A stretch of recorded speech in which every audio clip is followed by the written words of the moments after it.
Good morning, Quad Cities, and a happy Wednesday to you. It is Wednesday, December 3rd, 2025. Welcome into Ask Andrew Live. Thank you, as always, for joining us here on this Wednesday morning. And if you missed an episode, no worries. You can always go back on the A Plus app, streaming on your favorite device to always replay that episode. Welcome in if it's your first time. Glad to have you here. If you have a weather-related question, which we're going to get to here coming up in just a few minutes, the quickest and easiest way is to text that question to us. We're going to put the number at the bottom of your screen, that is 309-304-0888, 309-304-0888, and 309-304-0888 for all the folks in the back. I hope everyone had a wonderful Thanksgiving.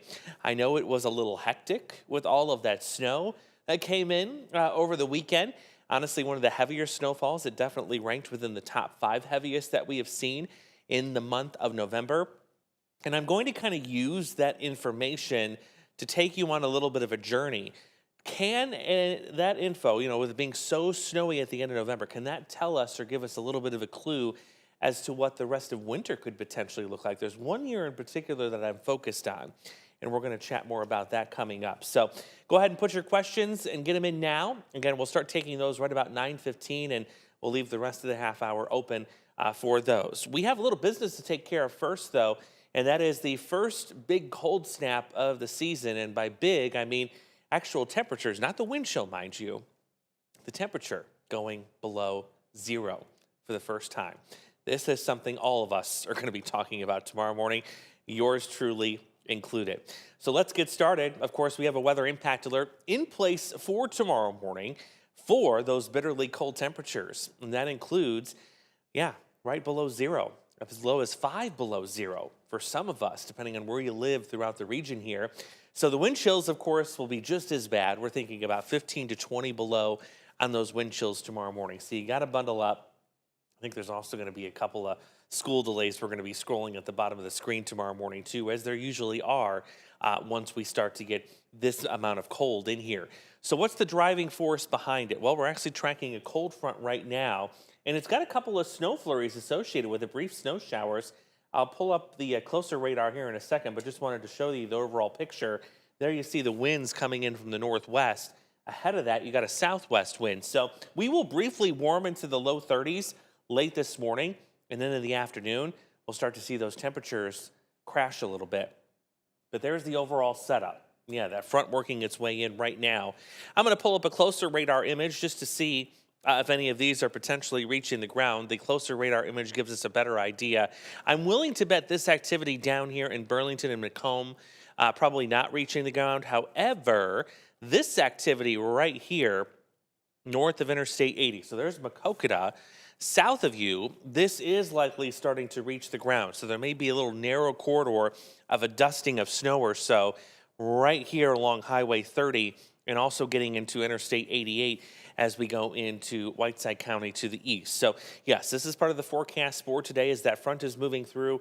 It will drive the opportunity for a couple of those snow showers. Then temperatures this afternoon, we're going to be heading down. So this is a morning high temperature likely right around 33 degrees. Look where we go tonight. This front not only clears out the flurries, but the clouds clear out as well. And when you get clear skies, you know what that does. It allows your temperatures to really drop considerably, and that's what we're going to do as an Arctic area of high pressure begins to build in. We'll be down to about 3 below zero as you wake up tomorrow morning, and I'll show you the wind chill tracker here in just a minute. But here's what's ironic about tomorrow. And I'm just thinking about this in my head, like, are you kidding me? So tomorrow is going to be the brightest day that we're likely going to have in about a week. And I mean full sunshine. Not very many clouds in the sky. But look what happens. It is the brightest day, but it's the coldest day. 17 degrees is all we're going to manage to get tomorrow afternoon. And the wind chills are going to be much lower than that. Likely going to see wind chills continue to remain in the single digits as we go into the afternoon. Ridiculous, I know. But stand by, because we're going to use, again, all of that data, this early season snowfall, this early season cold, to see what could potentially happen for the rest of the winter season. Before we get out of the cold, though, let's talk about this, the wind chill numbers tomorrow morning. Right about 15 to 20 below zero is what it's going to feel like as we're stepping out the door tomorrow. So that's why, again, I think we're going to see a couple of school delays. Right now, there's no cold weather warning or cold weather advisory. That's what we used to call the wind chill warning and wind chill advisory. But certainly these numbers are going to bite. They're going to pack a punch as you get out tomorrow morning, because this is early. It is only the first week of December, for crying out loud. We're already talking about these low numbers. Can you imagine what this would be had this arrived in January or late or early February? It'd be much worse than this. So the fact that we're getting it started this early really kind of makes you wonder, my goodness, are we really going to be in for it in the next couple of months? And again, we're going to try and answer that for you here coming up. Now, there's a couple of systems that we're going to be tracking, especially as we get into the weekend and next week. Overall, this theme that the first half of December is going to be pretty active. Well, you look at this and it's holding true. We do have another chance for some snow showers later on Saturday and early morning on Sunday. Right now, I don't see too much accumulation-wise coming out of that system.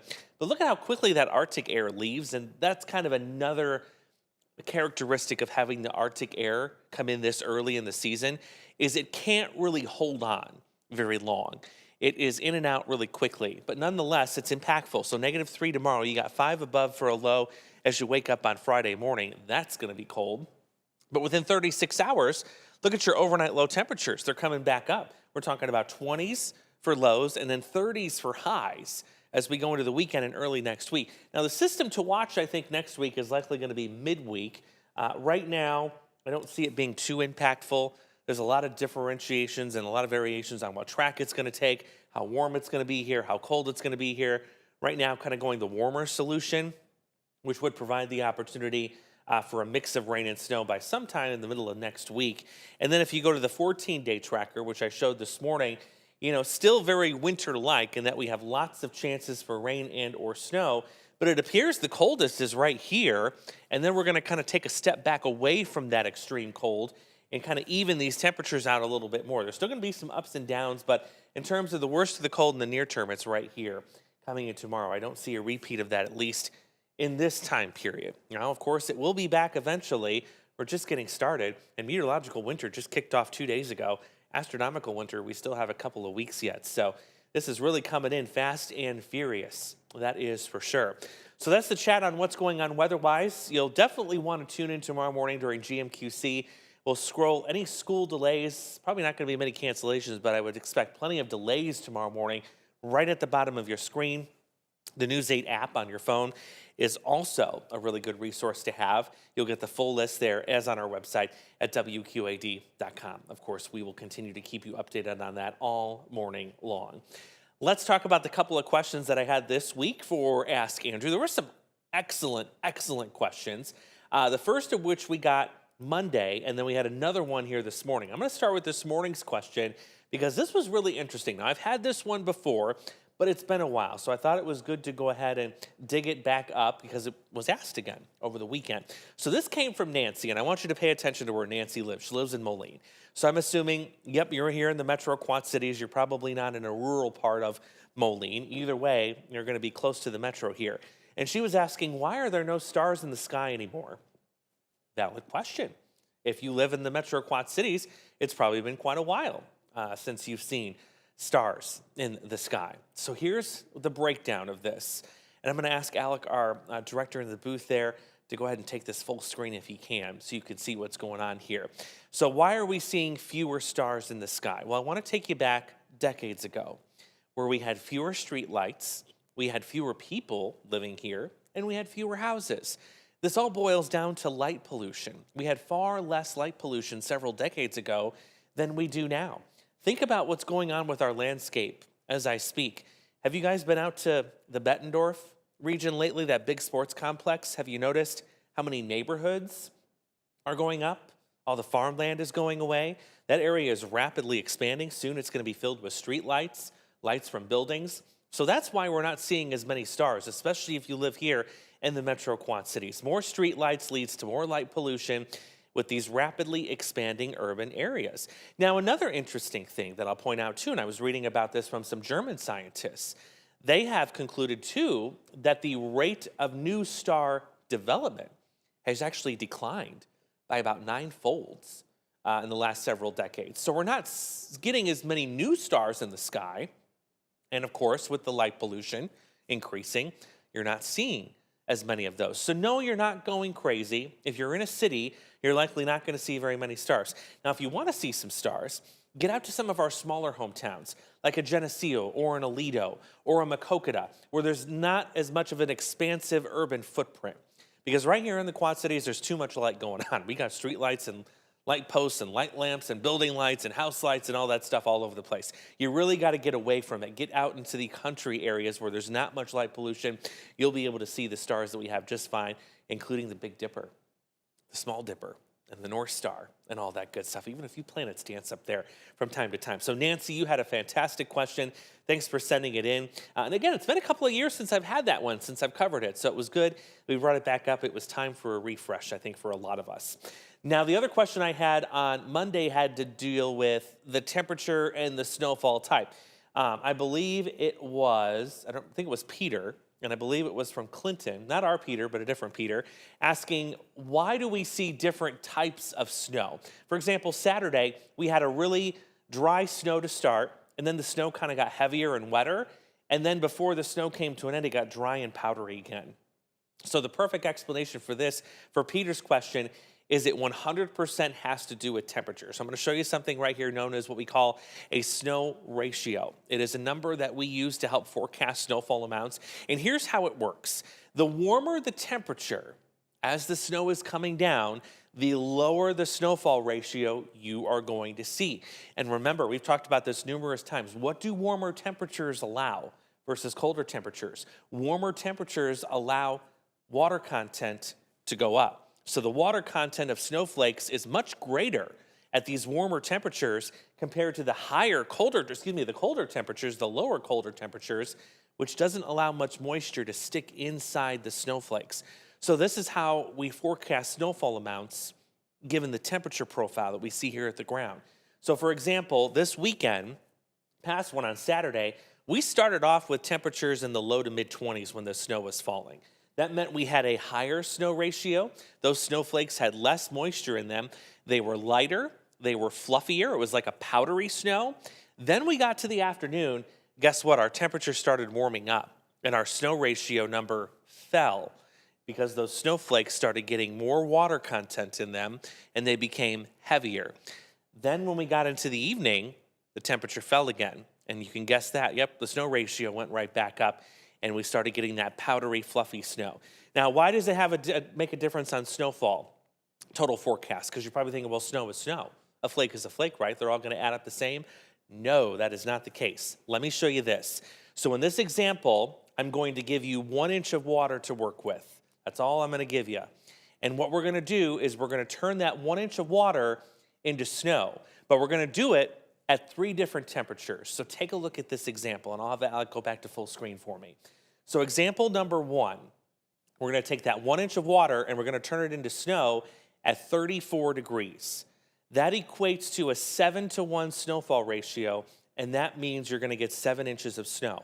Because that 34, that's a warm temperature, right? That's going to lead to wet, heavy snow and a low snow ratio. Now I'm going to give you that same 1 inch of water, and we're going to make it snow when the temperature is 32 degrees. That's a 10-to-1 snowfall ratio, and guess what? That's going to pile up more because it's got more water content and the snowflakes are bigger and it's fluffier. So we're going to get 10 inches of snow out of that. We're not changing the amount of water I'm giving you. I'm just changing the temperature.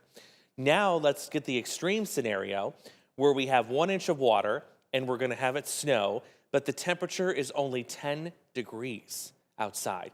Look at the huge difference. 1 inch of water with a 10-degree temperature will produce an extremely high snow ratio. And that'll give you 25 inches worth of snow. Isn't that crazy? Same amount of water, but different amounts of snowfall based on the temperature that water is falling through. So, can you see why forecasting snow is very difficult? It really depends on so many things. How much moisture you have, what is the temperature at the ground as that snow is falling through, let alone the temperature in the atmosphere as the snow is being created. I mean, it is a really, really complex process. And honestly, I know the science behind this, and even I'm amazed that here in 2025, we can forecast what we can forecast, given how complex that atmosphere sitting above us is. It is quite incredible. So those were our two questions. Now, really quickly, onto a piece of information. I want to give a shout out to James and Peter for kind of bringing this to my attention. So the snowfall we had this Saturday, that officially logs the snowfall during the month of November. Meteorological winter does not start until December 1st. So this snow, technically, if you broke down winter by as being December, January, and February, would not count towards the winter total, okay? So hang with me here for a second. So what I did is I went back and I wanted to see which Novembers had very heavy snowfall. Because again, this is unusual to get this amount of snow this early in the season. So we'll hang tight on this graphic and I'll have Alec take a full screen in really quickly so you can see. And then we'll come back and I'll point some of these things out. But here's what I wanted to show you. So November of 2018 was the snowiest November on record for us here in the Quad Cities. We had 18.4 inches of snow that month. Do you remember it? I know a lot of you in the comments when we posted this a couple days ago said, yeah, I remember 2018. I remember I was stuck at home and I couldn't get to work and the stores were a madhouse and the streets were a mess. Yeah, that was quite a year for us. I remember it too. I was working here. So check this out though. That winter, which would have been the winter of 2018-2019, because 2019 followed for January and February, what was the total winter snowfall then? It was 40.1 inches. That winter season that followed that heavy snowfall in November was a blockbuster for snow, way above the average total that we would see here in the Quad Cities. So what I've also done is I wanted to give you some more examples, because when we look at this data, we don't want to look at just one example. We want to look at a whole bunch of others to see, is there some kind of correlation? Is there a relationship between the two where we can maybe say, oh my goodness, perhaps, in the next few months, we're really going to see a lot of snow too, like we did in 2018. So here's the top snowiest Novembers on record. And of course, 2018 is the number one spot. The number two spot was 1974. We had 15.6 inches that November of that year, followed by 1925 at 10.8. 2015, that wasn't that long ago, 10 years ago, 9.9 inches. 1975 had the same, and here we are at 2025 with 9.2 inches of snow in the Quad Cities. Here's the correlation. This is what happened that following winter for these same years. So we're looking to see, are we seeing this same relationship between 2018, 2019 with these other really snowy November years?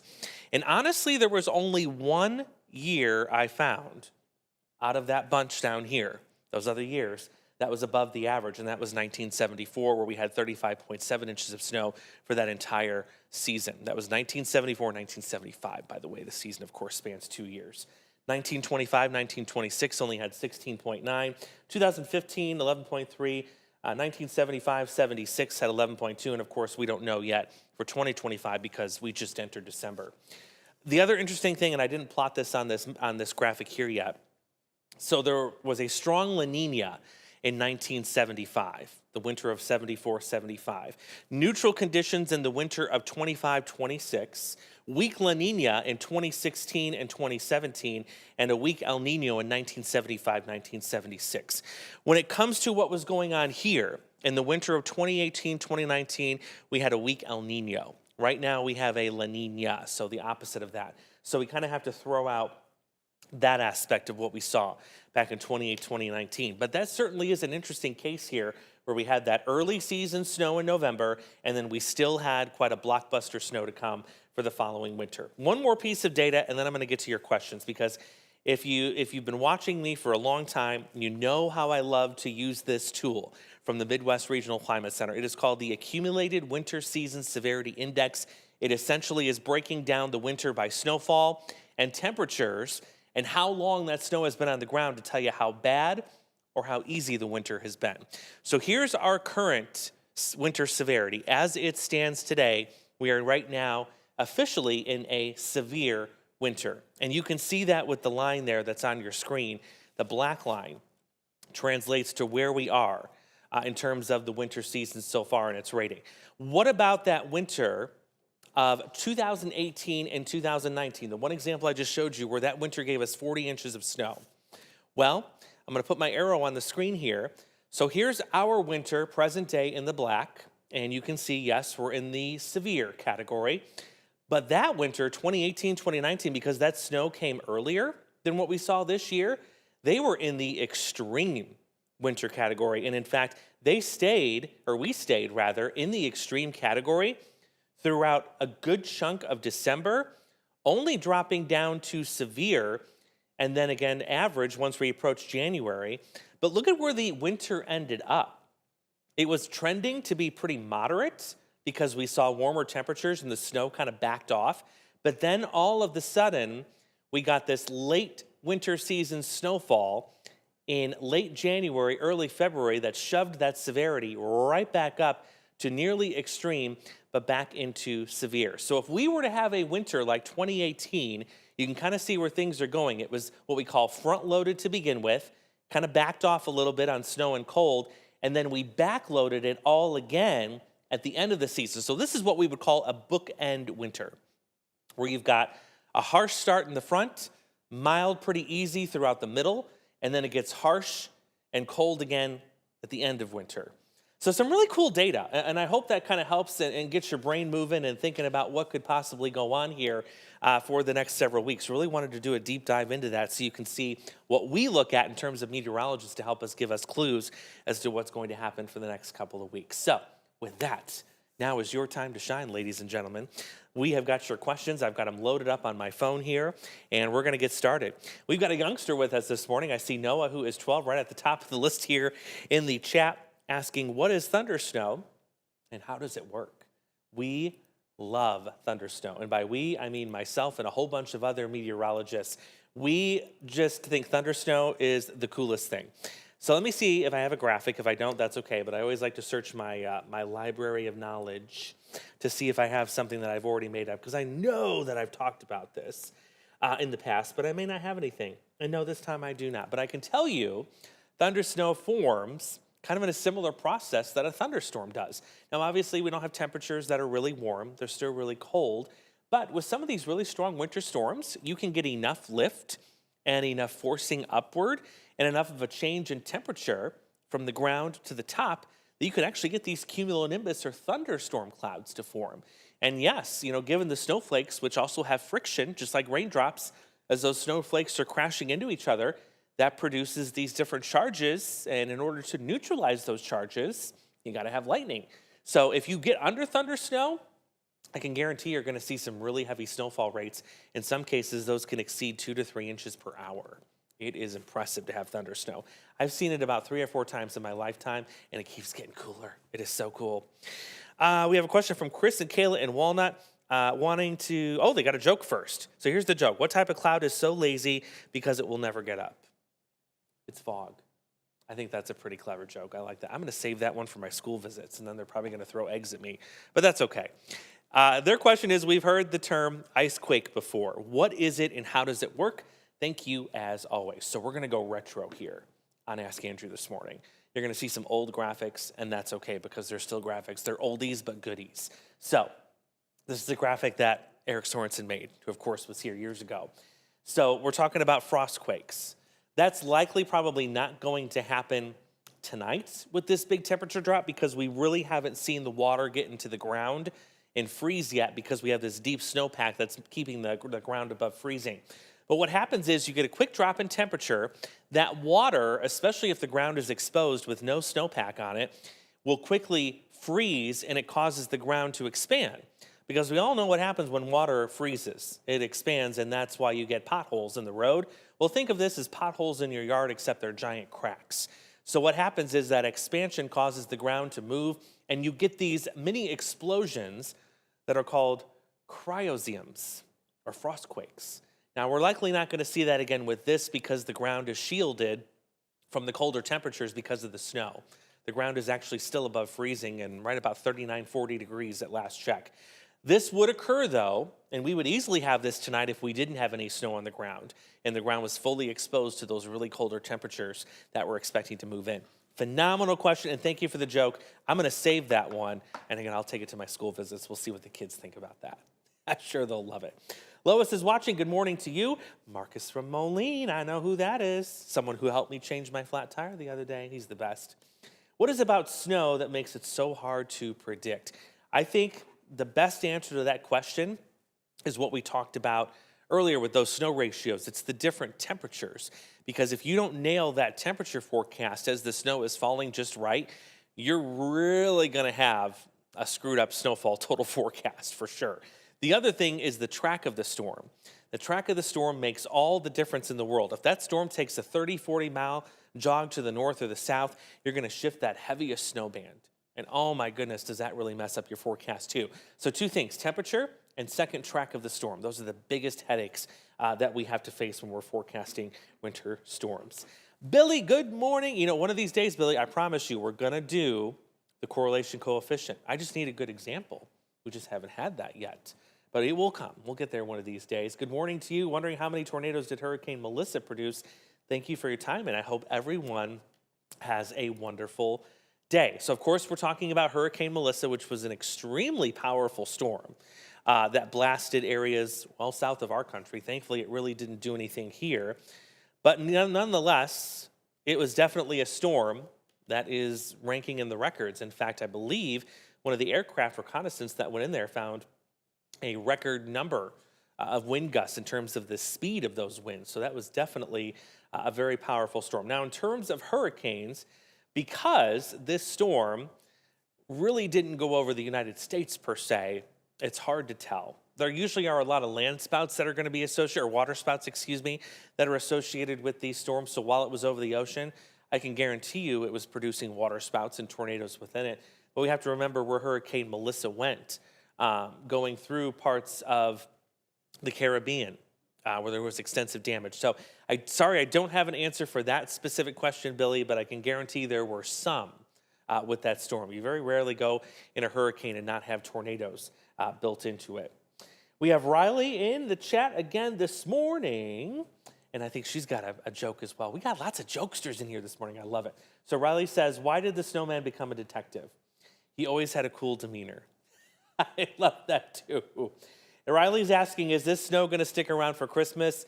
Yes. I am going to go full in on us having a white Christmas this year because this snowpack is deep and I don't see a ton of warmth, at least right now, coming our way yet. So I think we're going to keep this snow on the ground for Christmas. So I think we have a really good shot at seeing a white Christmas this year. Let's see. Tyler's asking, are we going to have any wind chill alerts put out for tomorrow? I don't think so personally, because wind chills are going to be in the 15 to 20 below range. If they get a little bit worse than that, we'll have a cold weather advisory. I don't think we're going to have a cold weather warning tomorrow, but I wouldn't be surprised, again, if the winds pick up more than we're currently forecasting, we would have a possibility of seeing a cold weather advisory. But as of right now, that doesn't look like it's going to be the case. We're looking at these wind chill values that are definitely between 10 and 15, perhaps at worst 20 below, but you really got to get a good wind going to get that kind of a number. I think the reason you're going to see not cancellations necessarily, but delays tomorrow morning is we have to remember that we have a lot of rural school districts where the buses have to go out miles from their home base to get the kids that live out in the country. And that's kind of a dangerous situation if you were to get a bus out and that bus stalls or just stops working, and then the kids are left in that bus, and you're talking about temperatures below zero and wind chills like this. That's not a good scenario for the kids to be, even if they're sheltered by the bus, you're still going to get these cold temperatures that will invade that space if they're out long enough. So that's one of the main reasons you'll likely see a couple of delays scrolling on the bottom of your screen tomorrow. We're in a really mixed environment. We have a lot of urban kids, but we also have a lot of rural kids too, especially I think of, where I live, the Geneseo School District. There's a lot of kids that have to come in and be bussed in from the country, the surrounding more rural areas. So that's likely why we'll see again a couple of those delays as we get into tomorrow. We have got perfect timing for our end again. I don't know how you guys do it. You guys do a phenomenal job of getting us out of here on time. You always have some great questions as well. So I want to thank you for joining me this week. Next week, I believe I'm taking one more Wednesday off for the year. So I will not be with you next week for Ask Andrew Live. But after that, I think we're back on schedule, if you will. I got to remember, when is Christmas this year? It's on Thursday, the 25th. So Christmas Eve, it's a normal day, I believe. Pretty sure we're going to have Ask Andrew live then. So other than next Wednesday, I should be with you throughout the rest of the year and into early next year too, the good Lord willing. So thanks for hanging around today. Appreciate your questions as always. If you think of one offhand while we're not here for the live chat, no worries. WQAD.com, hit the weather tab. Ask Andrew. You can submit it right there. I'll see you coming up later this morning on GMQC at 11. Make it a great Wednesday, and you stay warm tomorrow. I'll see you later.